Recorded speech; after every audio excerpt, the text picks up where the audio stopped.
Chapter 2. Beezus and Her Imagination. Beezus and Ramona both look forward to Friday afternoons after school. Beezus because she attended art class at the recreation center in Glenwood Park. Ramona because she was always allowed to go to the park with Beezus and play in the sandpile until class was over.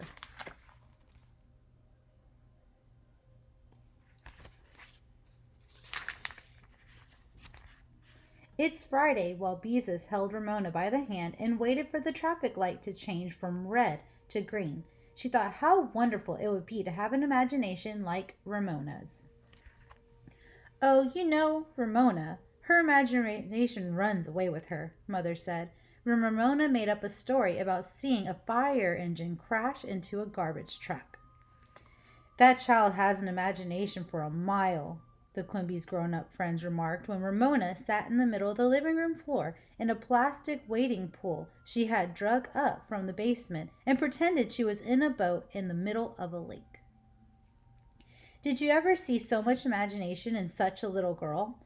The neighbors asked one another when Ramona hopped around the yard pretending she was the Easter Bunny.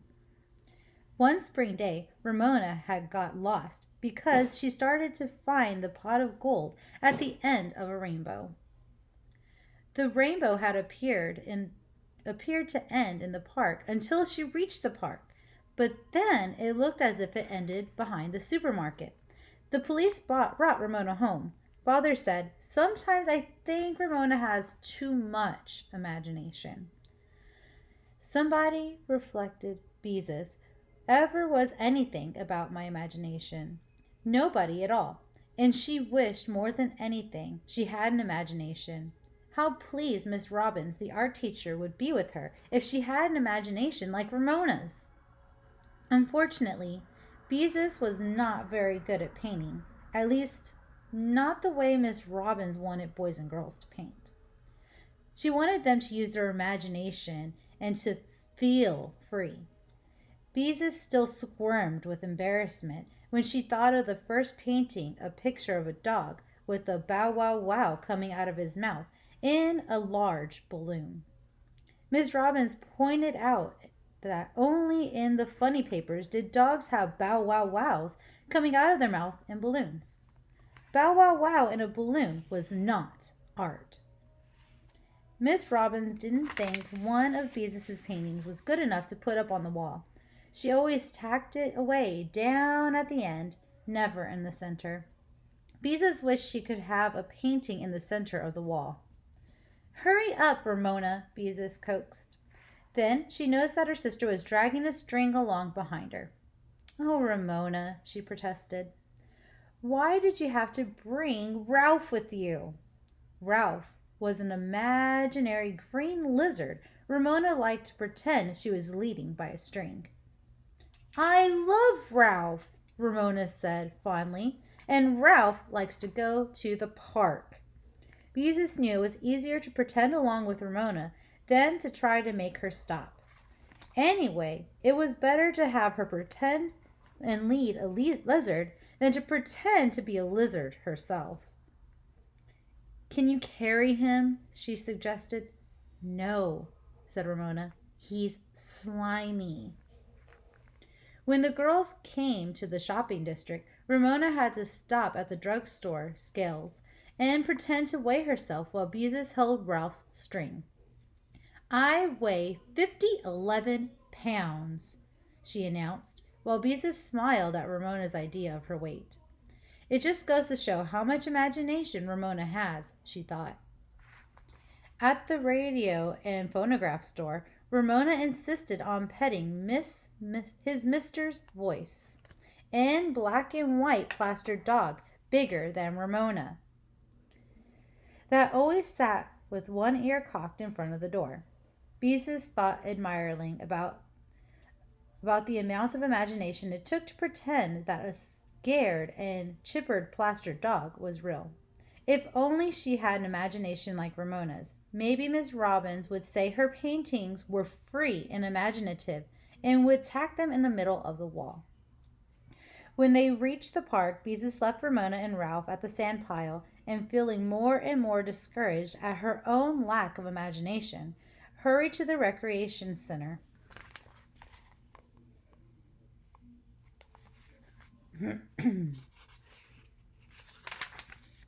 The class had already poured paints into their muffin tins and were painting on paper thumbtacks drawing boards. The room hummed with activity. Miss Robbins, wearing a gay paint smock, flew from one artist to another, praising, correcting, suggesting. Beezus waited until Miss Robbins finished, explaining to a boy that he should not outline a mouth with black paint. Her mouth wasn't outlined in black, was it? Then Beezus said, "I'm sorry I'm late, Miss Robbins." She started in vexation at Miss Robbins' earrings. They almost to her shoulders, and they were silver wire, twisted and bent into an interesting shape. Not the shape of anything in particular, just interesting shapes. "That's all right, Miss Robbins." Her earrings swung, smiled at Beezus. "Get your paints and paper. Today everyone is painting an imaginary animal." "An imaginary animal?" Beezus repeated blankly. How could she possibly think of an imaginary animal? As Beezus poured paints into her muffin tin and tacked the sheet of paper to her drawing board, she tried to think of an imaginary animal, but all the animals she could think of, cats and dogs, cows and horses, lions and giraffes, were discouragingly real. Reluctantly, Beezus took the only vacant seat, which was beside a boy named Wayne, who came to class only because his mother made him. Once Beezus had hung her sweater on the back of a chair, and Wayne had painted "Post No Bills" in chalk. Beezus had worn it all the way home before she discovered it. Since then, she did not care to sit beside Wayne. Today, she noticed, he had parked a grape-flavored lollipop on a paper towel beside his muffin tin of paints.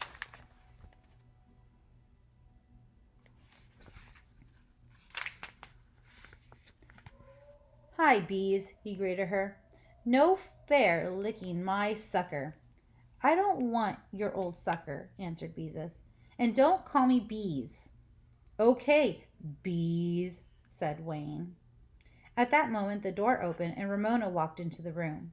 She was still dragging a string behind her and looking angry. "Why, hello," said Miss Robbins pleasantly. "Oh, Ramona, you're supposed to be playing in the sand pile," said Beezus, going over to her. "No," said Ramona flatly. "Howie threw sand on Ralph." Her dark eyes were busy taking in all the paints and the brushes and drawing boards. "I'm going to paint," she announced.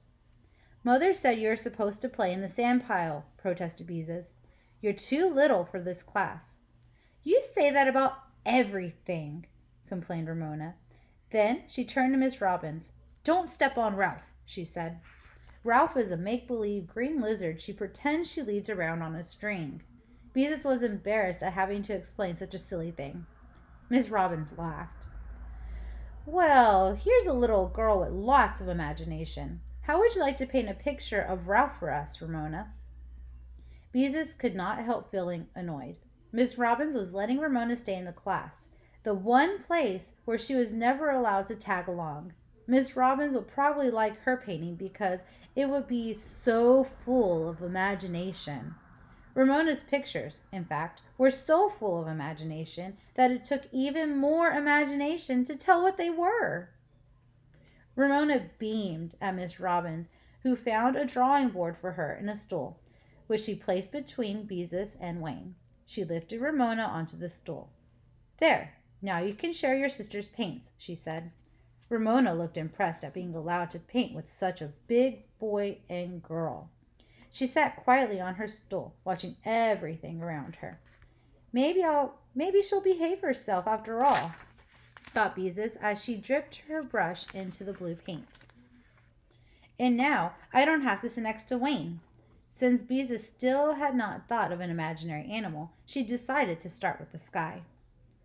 "Do the sky first," Beezus whispered to Ramona, who looked as if she didn't know where to begin. Then Beezus faced her own work, determined to be free and imaginative. To be free on a piece of paper was not as easy as it sounded, she thought.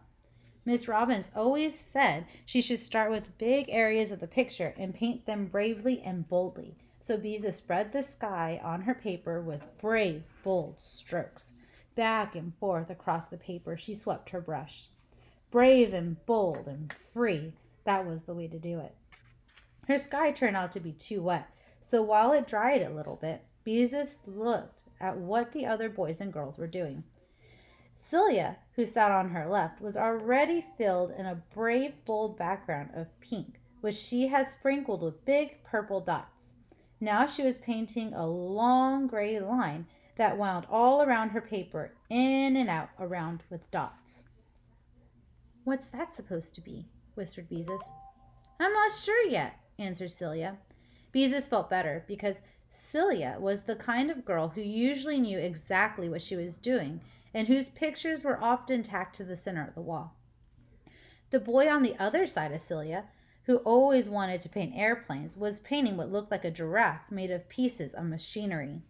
And another boy was painting a thing that had two heads. Beezus looked across Ramona to Wayne. He had not bothered with the sky at all. He had painted a hen. Beezus knew it was a hen because he had printed in big letters, "This is a real hen," with an arrow pointing to it. Wayne always tried to do just the opposite of what Miss Robbins wanted. "Hey, quit peeking," said Wayne in a loud voice. "I'm not peeking," said Beezus, hesitantly trying to look as if she had been interested in Ramona's paper all the time. Ramona had dipped her paintbrush into the blue paint and had painted a strip across the top of her paper. "The sky," she said happily. "But that's not the way the sky is." Beezus was trying to be helpful. She felt better because Ramona had not plunged the paint in the picture of full imagination. "Sky should come further down on your paper." "The sky is up," Ramona said firmly. Beezus decided she couldn't waste time explaining about skies, not when she still hadn't thought of an imaginary animal. Maybe she could take a real animal and sort of change it around. "Let's see," she thought. "I can take a horse and put feathers on it. No, all those feathers would be too hard to paint. Wings? That's it! A horse with wings was a real imaginary animal. A real imaginary animal because Mother had once read a story aloud about Pegasus, a winged horse, out of a library book. In the story, Pegasus had been white, which was a real horse color. Beezus decided to be extra imaginative. She would make her horse green, a green horse against a blue sky. Miss Robbins ought to like that. Beezus did not think blue and green looked very pretty together, but Miss Robbins often liked colors that Beezus thought did not really go together. Beezus dipped her paintbrush into the green paint and outlined the wings against the sky. Next, she outlined the body of a horse and a long tail that swung down. It was a magnificent horse. At least, Beezus hoped it would look magnificent when she finished it. Anyway, it was big because Mrs. Robbins liked her artist to cover the whole paper. Quickly and neatly, Beezus filled in the outline of the horse because Miss Robbins, who was looking at Celia's picture, would look at hers next. Somehow, the horse did not exactly what Beezus had in her mind's eye, but even so, compared to whatever Celia was painting, a green horse with wings was really a very good imaginary animal. And except for a couple of soggy places in the sky, her work was much neater than Celia's. Beezus waited for Miss Robbins to point this out. Instead, Miss Robbins said, "Celia, your picture is work to be proud of. It is a difficult thing to get to be as free as this." Then Miss Robbins moved to Beezus. Her long earrings swung forward as she leaned over the drawing board. Beezus waited anxiously. Maybe her picture wasn't so good after all. If Miss Robbins liked the gray line winding around a lot of purple dots, maybe she wouldn't like a flying horse. Maybe she liked things with no special shape, like those earrings. "You have a good sky, even if it's a little wet," said Miss Robbins. Beezus was disappointed. Anybody could have a good sky. Miss Robbins continued to study the picture. Try to think how a horse would look if it were really flying. Beezus tried to think. What about the tail? Asked Miss Robbins. Would the tail fly out behind instead of hanging down? Especially if the wind blew really hard, said Wayne. Can't you make the horse look rounder? Asked Miss Robbins. Think how a horse looks with the sun shining on him. Part of him would be in a shadow. Not that horse, said Wayne. She just copied it off a mobile gas board. Only she made it green instead of red. I did not, said Beezus indigently. Then she stared at her painting again. Now that Wayne pointed it out, she could see her horse did look like the one on the mobile gas billboard at the service station where her father bought gasoline. He was a flat cardboard horse. Not magnificent horse at all.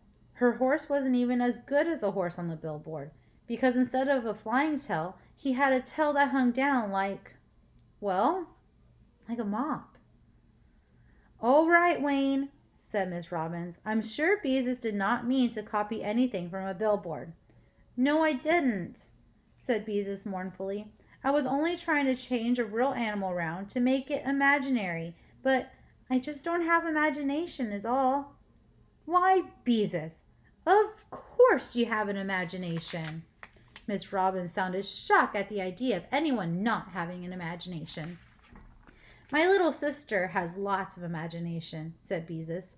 Everybody says so. Miss Robbins smiled reassuringly. That doesn't mean you don't have any. I think your trouble is that you work too hard. You don't have to be so neat. Why don't you start another painting and just try to have a good time with your paints? Beezus looked uncertain. It was a nice change to have a grown-up tell her she didn't have to be neat, but she didn't understand how she could paint a good picture unless she worked at it. If she only had some imagination like Ramona. But no, Miss Robbins said everyone had an imagination. Well, if she had an imagination, where is it? Why wasn't it helping her with her imaginary animal? All she could think of was the cardboard horse on the billboard.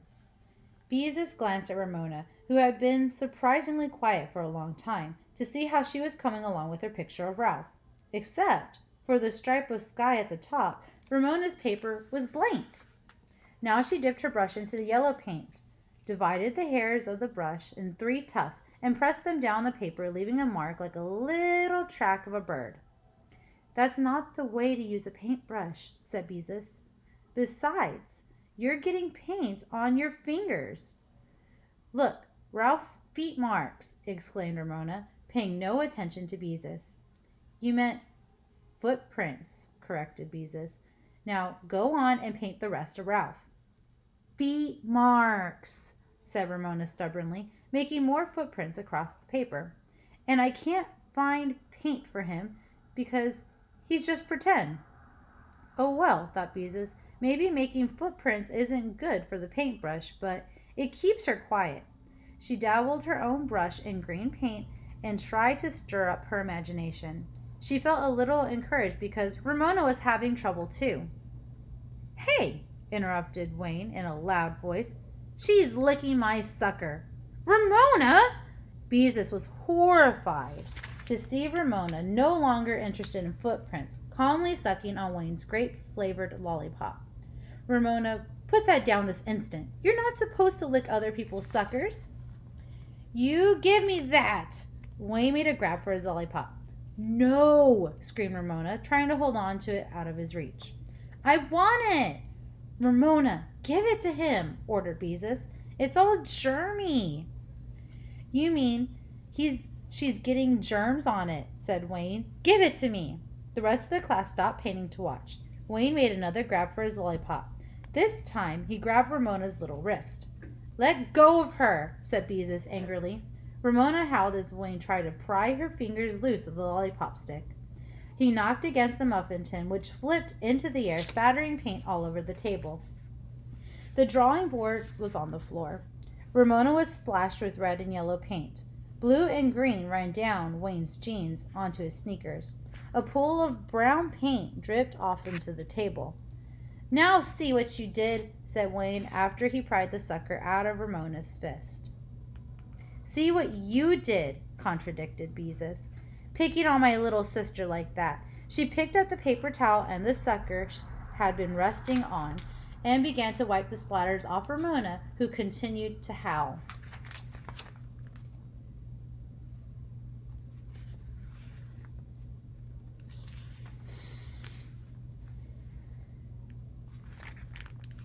Boys and girls, Miss Robinson raised her voice, let's be quiet.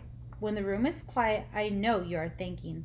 Lots of people don't know you have to think while you paint.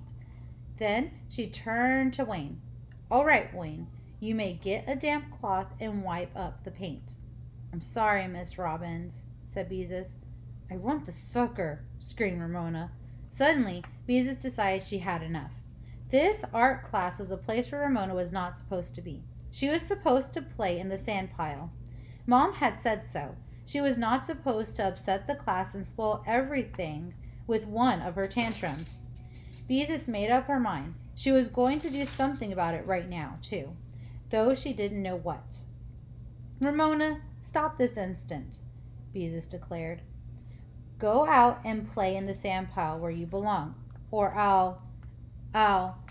Frantically, Beezus tried to think of what she could do. Then she had an inspiration. Or I'll tickle you, she finished. I guess I do have some imagination after all, she thought triumphantly. Instantly, Ramona stopped crying. She hugged herself and stared at Beezus. Don't tickle, Beezus, she begged. Please don't tickle. Then go out and play in the sand pile like Mother says you're supposed to do, said Beezus. Don't tickle, shrieked Ramona, as she scambled off the stool and ran to the door. Well, thought Beezus, it worked. It really worked. Feeling suddenly lighthearted, she tacked a fresh sheet of paper to her drawing board and sat staring at it. Maybe Ramona didn't have so much imagination after all, if she could draw a picture of an imaginary green lizard. Couldn't draw a picture of an imaginary green lizard. Well, if Ramona couldn't paint a picture of Ralph, she could. Ramona was not the only one in the family with imagination, so there. Beezus seized the brush and paints in another sky of bold, free strokes. Then she dipped her paintbrush into green paint and started the outline of a lizard on her paper. Let's see. What did a lizard look like? She couldn't remember. It didn't matter much. Anyway, not for an imaginary animal. She had started the lizard with such brave, bold strokes that took up most of the paper and looked more like a dragon. Beezus promptly decided that the animal was a dragon. Dragons breathe fire. But she did not have any orange paint, and she was too late to start in the picture that she didn't want to take time to mix any. She dipped her paintbrush into pink paint instead and made flames come out of the dragon's mouth. Only they didn't look like flames. They looked more like sponge sugar candy. Beezus had once eaten at a circus, and the dragon-breathing cloud of pink candy was more fun than ordinary flame-breathing dragons. Forgetting everyone around her, Beezus made pink clouds of bigger and fluffier. Dragons had pointed things down their backs, so Beezus made a row of spines on the back. They did not look quite right, more like slanting sticks than spines. Lollipop sticks, of course! At that, Beezus laughed at herself. Naturally, a dragon that breathed pink sugar candy would have lollipops down his back. Eagerly, she dipped her brush into the red paint and put a strawberry lollipop on one of the sticks. She painted a different flavor on each stick. Finished with a grape-flavored lollipop like the one Wayne and Ramona had shared. Then she held her drawing board at arm's length. She was pleased with her dragon. It was funny and colorful and really imaginary. Beezus wondered what she would do next. Then she remembered Miss Robbins said it was important for an artist to know when to stop painting. Maybe she spoiled her picture if she added anything. No, just one more touch. She dipped her brush into yellow paint and gave the dragon an eye of lemon drop eyes. There! Her imaginary animal was finished. But the time it was 4:30, and all the boys and girls were putting their drawing boards and washing their muffin tins, Several mothers had come for their children, were wandering around the room looking at the paintings. Those who have finished, wash your hands. Clean, said Miss Robbins, and I mean clean.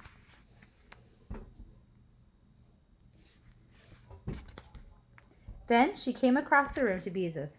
Why, Beezus, she exclaimed, this is the picture to be proud of. I didn't know whether a dragon should have lollipops down his back or not, but they were fun to paint, said Beezus. Of course he can have lollipops down his back. It's a splendid idea. After all, no one has ever seen a dragon. No one knows how it should look. Miss Robbins turned to several of the mothers and said, with admiration in her voice, here's a girl with real imagination. Beezus smiled modestly in her toes while her mother admired her picture. We'll tack this to the very center of the wall for next week's classes to see, said Miss Robbins. It was fun to paint. Her face flourished with pleasure. Of course it was, said Miss Robbins, as she carefully placed the picture in the center of the wall. Didn't I tell you you worked too hard at painting before? Beezus nodded. That was a wonderful thing about it. She thought she scrubbed out of her muffin tins. Her dragon had been fun, while her flying horse had been work. And she had an imagination.